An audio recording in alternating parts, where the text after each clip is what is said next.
So neurogenic causes, is it clear to you? The mechanical causes are very clear, neurogenic causes are even more clear than the mechanical causes. So if you can understand neurogenic causes or other way around, rule it out this way, you are there. If you rule it out that way, you are here. Only two things, is it neurogenic or mechanical? If you can find out a difference between these things, whole of the management will change. Why? If it is a neurogenic problem, you should be very active, aggressive, because a damage to the nerve structure is always permanent. So don't allow this damage to progress in spite of you being there, seeing it progressing. So you should be more active when it comes to neurogenic problems. Next, viscerogenic. Pain can come from every damn structure in and around the spine, anteriorly, posteriorly, laterally, everywhere.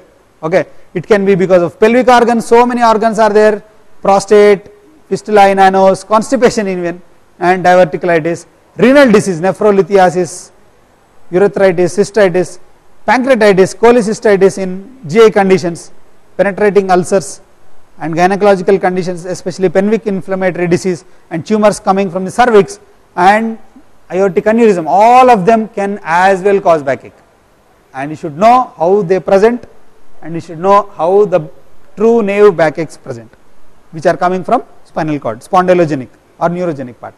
So if you have to mug up all these things, your brain will burst. So you should understand it exactly how this type of backache is different from that type of backache. The purpose of this lecture is that, from where it is coming, and if you can identify from where it is coming, it is very easy to treat, except for this condition. Psychological, it's extremely difficult to these patients, difficult to treat these patients, because they are associated with so many other disorders like hypochondrosis, somatization, depression, obsessive compulsive neurosis, so much, and ultimately you become psychiatric. If the patient keeps on pestering you, you wrote one tablet today, no, sorry, not going down. Wrote another tablet, no, not going down. And so many patients complain, sir, my backache increased after taking your tablets. What does that mean? Sir, my backache increased after taking this physiotherapy. So you should definitely suspect something wrong with his brain. And ultimately you should have advised a normal good type of physiotherapy that suits to his condition. And having done that, if he is complaining other way around, that means two things. Either you are wrong or there is something wrong with that fellow's brain. Right? That is psychological presentation, part of it. Now let us see how patients come to you after understanding the pathophysiology of backache. Usually patients will come with what? This picture. Ouch, move advertisement. Right? Now once the patient comes with pain, there are so many things for you to address: onset, site of localization, duration, radiation, aggravation, how it is getting relieved, type of pain, severity of pain, are there any autonomic disturbances, are there any gait disturbances, is there any variation in the morning and evening. Now if I go deep into all these things, it will really take whole one day. Now to sum up, I will just give hints at 1 or 2 points. How is the onset? Is it acute? Once it is acute, you should always ask for whether you have tripped or slipped, or you had any an increase in activity upon a sedentary lifestyle, unaccustomed activity, then you have acute onset of back pain. If the back pain is chronic, then you should always rule out that the patient might be subjected to so much of stress and strain in his lifetime, and he is not taking proper care of his back all throughout these days, and hence ended in a chronic type of back pain. Site, where it is, simple. If it is anterior, most often it is because of a viscerogenic back pain. It is posterior, most often it is back. So simple differentiation in the site. If there is a back pain coming from loin to groin, it is because of renal. If there is a back pain which is coming down on bending, most often it is cholecystitis, simple. Most often it is pancreatitis. Usually you might have heard in general surgery, severe abdominal pain radiating to back, and once the patient stoops down, it goes off. If it is a discogenic back pain, if you stoop down and bend, it will increase. Got it? So many variables come into picture when you are dealing with backache. You should know each and every presentation, right? And whenever you are seeing it, whether the back pain is there where it has started, or it is migrating, or it is radiating some other portion, or getting referred, or radiation. Radiation means it is there as well as there, and both are same. What is the reference? Radiation is here started, gone there, and this is same and that is same. What is reference? Started at some other point, but in between nothing, no link is there, and it is referring to some other point. It's like just like psoas abscess or tuberculous abscess. It is starting at one portion where there is no problem. You cannot identify it some other problem. Let's suppose the L2 vertebra has been eaten away by tuberculous bacillus, and this pus has gone into the psoas sheath, and it comes as a swelling over the hip joint. Sometimes patient may not be complaining of any pain in the L1 or L2 vertebra. They will not be complaining of backache also, but you diagnose this back problem, tuberculosis of the spine, with a cold abscess in the anterior aspect of the hip joint. It happens so many times. That is, just to give an example, what is difference between referral pain and radiating pain. So usually radiating pain is neurological. If your root is impinged at L4, L5 level, now you will have a radiation pain all throughout that root till it supplies, as if somebody is drawing or pulling a string, as our heroes do by just tapping it and they pull the string, no? Causing a lot of pain. So that is a radiating pain. Right. Next is duration, whether it is acute or chronic, and then type, what type of pain. If it is a neurological pain, simple, you have to differentiate between two things. Is it a neurological pain? If it is neurological, it will be vague discomfort, burning, nagging type of sensation will be there. If it is a stabbing, aching, sharp type of pain, it is usually somatic, either a muscle or a ligament. Sometimes acute disc ruptures also, they cause a lot of sharp acute aching pains. And sometimes if you have a back pain which is coming colicky type of back pain, what does it mean? That means it is not at all coming from back, it is coming from viscera.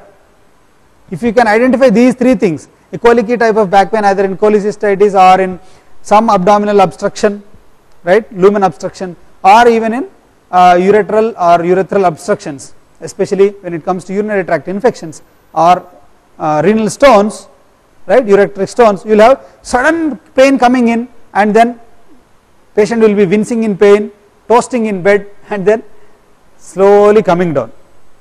That paroxysmal pains, sudden upsurge and then slowly coming down, will be classical with this bowel and bladder disorders. If you can remember these two things, more than sufficient. Neurological, mechanical and visceral. That is a type of pain you need to differentiate. Mild, moderate, severe, excruciating, and how is it radiating? I had a back pain 5 months back, sir. It suddenly slipped down into my buttock and then slipped down into my thigh, and now it is coming into the calf and ankle region. Means what? That means he had a pain, he had a problem in the back, and then slowly it is radiating down. That means he himself is pointing out to one nerve root particularly. If you can identify that nerve root, then and there ends the matter. You need not go and investigate even further, right? Then how is it getting aggravated? So many aggravating factors are there and relieving factors are also there. Autonomic disturbances. If at all there is a pressure on the spinal cord, and the spinal cord pressure is there for so long a time, either because of the pressure or because of the myelomalacia changes happening intrinsically in the cord, you will have bladder and bowel disturbances. This is the worst part you should ever allow the patient to go into. Now, next is the back pain affecting his daily activity, and is there any neurological problem that is causing a weakness of the muscles either with respect to the tone, hyper or hypo, then ultimately ending up in a gait problem. Even these roots which are coming, they supply the muscles. If the muscles are not functioning properly, you can't walk. There is a change in your gait. By analyzing this gait, you can identify what type of a problem you have. If one root is getting compressed, I told you it will be a lower motor neuron type of a lesion, and hence you have flaccidity. And if the cord is getting compressed at suppose a D6, D7 level or root level, D7 level, cord is getting compressed, you will have down the line upper motor neuron type of a lesion, and you have a change in the gait. You have a spastic gait then. Got it? There will be spasticity, rigidity, right? Right? Diurnal variation. What does this mean?